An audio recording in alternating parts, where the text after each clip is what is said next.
banyak kuliner khas Palembang yang diburu oleh warga, di antaranya ialah burgo. Kuliner satu ini cukup digemari oleh warga, khususnya umat muslim untuk berbuka puasa.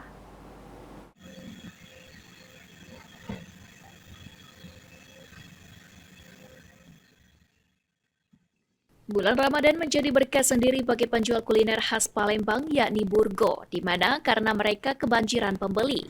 Burgo sendiri merupakan kuliner khas kota Palembang, yang mana kuliner satu ini perpaduan dari tepung beras yang dikukus menjadi gulungan berwarna putih dan dipadukan dengan kuah santan.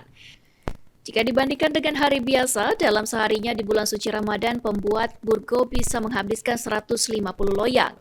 Herman, salah satu pembuat burgo, mengungkapkan jika burgo jarang dijumpai saat hari biasa. Namun di bulan suci Ramadan, burgo banyak dijual dan laris diburu oleh warga.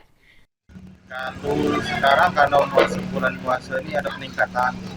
Jadi per hari itu kurang lebih 60-80 kilo. Tapi kalau hari biasa paling 20 kilo, 30, maksimalnya itu 30 per hari. Biasanya Mbak, pengiriman kelempang ini kemana Mbak? Kalau pengiriman kemplang tuh kami ada langganan di Lugau, sama terus ada lagi di Muara ini Mano. Nah, kalau yang ke cabang kami juga ada di Padang, itu cabang kami.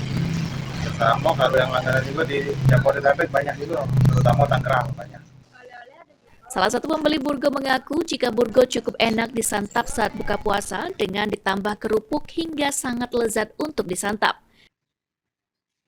Oleh-oleh ada juga, makan sehari-hari ada juga per hari kalau nasi goreng, bilang untuk sehari-hari makan.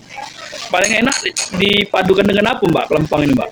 Paling enak kalau per hari ini nasi goreng, kalau dia itu kan bisa disisa cuko, atau martabak ya segala macam yang berkuah-kuah kan ada itu mak.